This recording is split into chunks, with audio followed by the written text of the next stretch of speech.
Hey there guys, today I'm going to take apart my old Nespresso Essenza machine. I got this thing about 5 or 6 years ago and I used it twice a day every day at work. I never used any tap water, ever, only filtered bottled water. I only descaled it one time after using it for about 4 years or so. So I'm very curious to see how much scale buildup is going to be in this thing.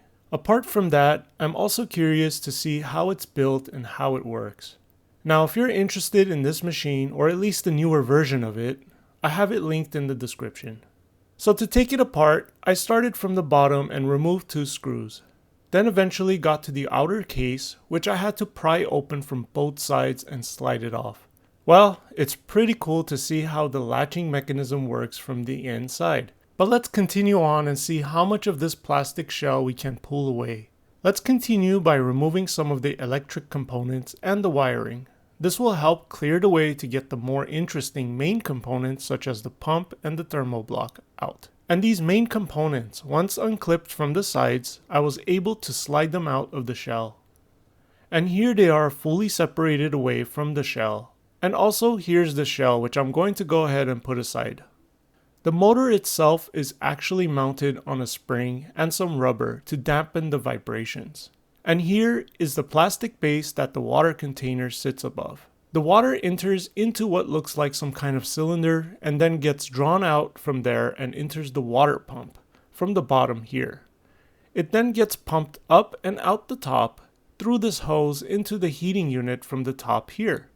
After it's heated up, the water makes its way out from the other side here through the tubing and eventually out through the Nespresso capsule and out into your coffee cup. But let's see if we can get further inside this whole thing and take a closer look. I'm going to try and remove this plastic that's holding all of these components together. The transparent cylinder actually has some spinning fins inside. I'm pretty sure that's to measure the speed of the water moving through the water container into the machine. And measuring the flow, the pump can be regulated. At the same time, it also provides a way for the electronics to know if you have run out of water. Following the water lines up and into the pump, I definitely want to take this motor apart and see what's inside. After removing the screws that hold it together, I was able to slide it apart. Here's the magnetic shell of the pump, which the cylinder spins inside of to pump the water through at the specific pressure. Let's take apart the cylinder and take a look inside. To fully remove the casing of the cylinder, we simply need to press in and rotate it to loosen it apart. I'm actually very surprised so far. I have not seen much scale buildup in any of these parts.